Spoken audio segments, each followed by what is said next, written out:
Greetings comic lovers and welcome back to Casually Comics, the channel where we chat all things comics, from reviews of comics new and old to history to anecdotes, really wherever our whims take us. Queen Mera, because I like doing underwater voice effects, and also because when we covered her and Arthur's wedding, she lost her powers in that same issue, so I was curious how long was it until she got them back. I was prepared for a trek to have to go through a huge backlog of Aquaman, but actually I only had to go to issue 22. But issue 22 gave me so much more than that. It gave me a whole new character, one who definitely fell down the memory hole pretty hard. I'm talking about Mera's evil twin sister, Hela. Now for those who were here for our review of issue 18, you may remember that Mera allowed Oceanus to seize control of and subjugate the people of Atlantis because she was mad at Aquaman. And yes, she's the good one. Get ready for another off-the-wall classic Aquaman tale, but before we get started, I'm Sasha, and if you're enjoying this content, you know what to do. Hit that like button, hit the subscribe button, join us in this comic book journey. This tale takes us to 1965 and is written by George Kashdan with art once more by Nick Cardy. So this comic is going to give us some expressive face, so get excited. The cover promises us a tale of tension and intrigue. Ooh, tension, that's not a word that's used often enough to describe these tales. I'm ready to be tense. Flash! Mera's powers return. Now I know they meant news flash, like attention ladies and gentlemen, I have a very important and urgent news story, but don't do that in a universe where the Flash actually exists. I expected Barry to show up and give her powers back somehow. One come to save me, one to kill me, but which is which? I like this cover. Our trapped Aquaman, two menacing Meras circling.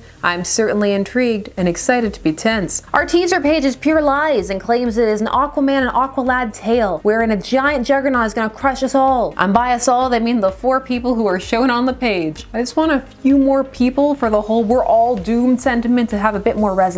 You gotta have a full crowd for it to pack an oomph. As far as Aquaman is concerned, there's no woman so exciting, so fiery, so lovable as his beautiful wife Mera. So much about that statement. The fact that lovable is the last personality descriptor used. The fact that the statement qualifies itself as from Aquaman's perspective, you know, not from the perspective of his people. They had to make statues for her villainous fiance Oceanus. Hey, the narration box uses the term Dead Ringer. Dead Ringers is a great and underrated horror film. Double the Jeremy Irons, double the fun. And by fun I mean disturbing imagery and dread. We start off the story proper with Aquaman and Mera flirting. Aquaman, if you catch me, I'll give you a kiss. When I catch you, I'll take that kiss. Ooh la la. Also Garth is there. He's bummed because this is turning into way too much of a date and he wants to go on a treasure hunt. They end up racing through the coral and leaving him behind, and then Aquaman comes upon a woman who of course must be Mera, for as he says, there is no one who could be as lovely as she, and he does indeed take that kiss. But it's not her. Although in all fairness to Aquaman, he realizes this instantly, pretty much upon lip contact. Wait, you're not Mera. It's Mera's heretofore unmentioned twin sister. Although in all fairness, Mera debuted in issue 11, so it really hasn't been that long. She also has an explanation for not telling him about her. She says it's because Hela is the black sheep of the family and she was ashamed of her. She says that her sister was exiled from their dimension. Oi, Dimension Aqua, stop sending us your riffraff. We have our own supervillains, thank you very much. They don't say why she was exiled in the flashback. It just says for wrongdoing. So for all I know, she J-swam or left gum on the street. Hela says it's not her fault, it's the fault of her lover, boyfriend, man,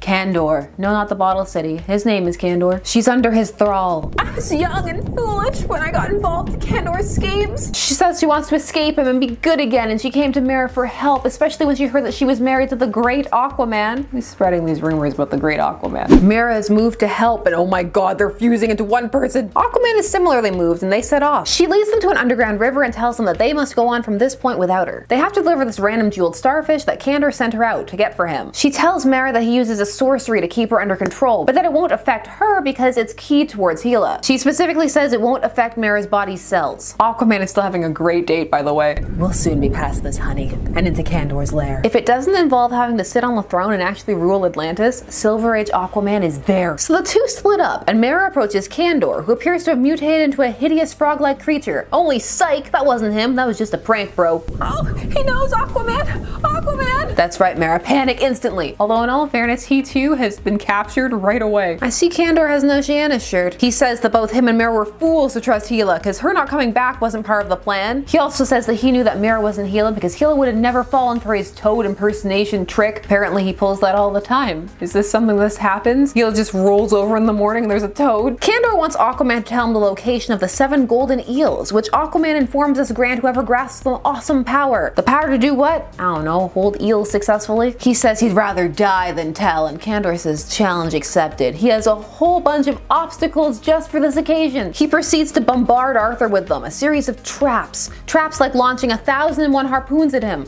a giant pendulum he calls the pulverizing pendulum, an army of armadillo warriors. All of these tasks are where we're meant to feel tense, by the way. I'm fascinated by these armadillo warriors, who according to Arthur have the fighting discipline of a Roman legion. Arthur has defeated all of these quite skillfully, by the way. Not with ease, but handily and cleverly. It actually has been quite exciting. Why do we make fun of Aquaman again? I mean, 1,001 harpoons, taking him out with a single harpoon, that was cool. Alright, his affable attitude and the super friends. He gets the armadillo army to roll into the wall, which he calls a smashing success. Oh, look at this panel. I think he's raising his hand in triumph, but it looks like he's giving Mera a huge thumbs up. That would be adorable. Still a great date, honey. Mera's contribution to these proceedings has been screeching that he's going to die, and then when he doesn't, being like, wow, he didn't die, good job. Kandor decides, okay, it's his turn now. But wait, what's Hela been doing this entire time? Well, not that much. She's been impersonating Mera, but not actually doing anything about it. She's been sitting on her throne and telling Aqualad no, she doesn't know when Aquaman is coming back. But suddenly the Atlantean subjects approach and they say that they have a beautiful tiara for her to adorn her for her special day. It's her birthday. She forgot. Happy birthday, Queen Mera.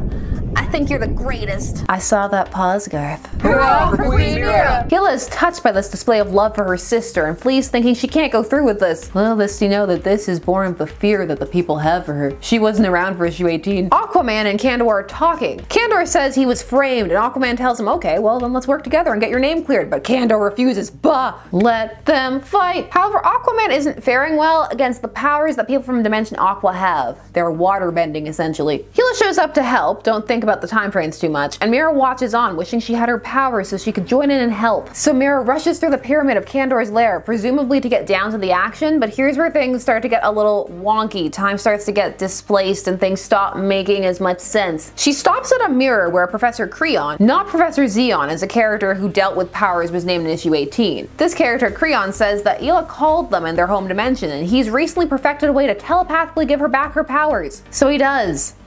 Yep. But as she turns to leave, she's hit with Kandor's spray, the one that he uses on Hela to keep her under control. Okay, this is supposed to be a twist, but the way they frame it, it's really obvious it has to be her. But it gets real wonky where people are supposed to be. Why is Kandor in the halls of the pyramid when we last saw him fighting Aquaman? Why did they go back to the main throne room when they were down at arena level? Why is Hela just then swimming towards Aquaman when we last saw her she was standing in front of him defending him? But who cares? Sexy twin fight! We have the whole who is who. This is why they're wearing the same outfit, for confusion. Aquaman's been snared by the arm of a sea creature, by the way. Kandor kept that for the finale. Seeing Hela hurt makes Kandor realize he really loves her. But oh no, the armadillo men from earlier, they were from a tribe that Kandor had subdued. And they found their giant steamroller juggernaut and have come for vengeance. Aquaman says the only chance they have is to fight together. So Kandor tells the brainwashed Mera to help him and, you know, free him. She also calls him Golden Top, which is my new favorite nickname for blonde people. It's great. When I'm wearing blonde hair, I'll call myself Golden Top too. Golden Top sounds like a band or a cereal. Working together with two waterbenders and Aquaman's Atlantean might, they quickly re-defeat the Armadillo Men. Kandor tells Hela that he doesn't want to be evil anymore, only she matters. He also breaks the spell on Mera using the starfish from earlier. Then why did he send Hela to get it? I have so many questions. Why was he able to use his powers on Mera when it was specifically stated that they wouldn't affect her cells because it was for Hela specifically? Or was she lying? Then Aqualad shows up, I guess because he realizes that the title said Aquaman and Aqualad Adventure, that he was shirking his duty. He says that Kandor was cleared of his crimes and that him and Hela are no longer exiled. Hooray! But what was the crime? I need to know. Did he do it? He said earlier to Aquaman that he didn't, but when Hela was talking to her sister, she said that she was young when she got involved with his schemes. Schemes implies that something was happening. These were for kids, I can hear some of you crying, but kids aren't stupid and they ask tons of questions. I hear why about 80 times a day. Give kids some credit. Anyways, joy in the land. I mean, joy under the sea. Kandor says him and Hela can return home exonerated, and Mera says, yay, she'll never be ashamed of her sister again. Wait, if they go back, does that make Hela the queen? This story is all over the place. It admittedly has some cool moments, those are with the action beats. 1,001 harpoons. Armadillo army. But it has no internal narrative consistency at all. It introduces the secret twin, but not with any grand plan in mind, so it feels kind of wasted. Yes, the secret twin is a cliche, but you can do a lot with it. Hela would just essentially be dropped too. I haven't finished my deep dive, but so far 8 appearances from here in the New 52. 8. If you know of more, let me know. I love a good secret twin. This was disjointed and all over the place, but you know what? The cover was right. I was intrigued. Potentially not for the reasons that they thought it would be though. I like Aquaman and Mera together, so this fell into that vein, but this is a hot mess. A fun, hot, sexy mess? I don't know, I'm confused. You can say this about Silver Age Aquaman, it goes hard and the stories are memorable. Once more, the thing the cover touted was barely a blip in the story. Did her powers returning deserve a Flash headline? I don't think so. Just when I read this, I had to tell you about it. Secret Twin. I hope you enjoyed it. Tell me what you thought of it. Who wore it better, Oceanus or Candor? Are you here for the madness that is Silver Age Aquaman? I am. Just putting some more appreciation for Aquaman out there in the universe. Share all of your thoughts down below, and while you're down there, please do all the YouTube things like share, comment, subscribe, and hit the bell notification so that you never miss a vid. Thanks so much for taking some time out of your day to spend it discussing comics with me. I always appreciate it, and I will see you again soon. Bye-bye.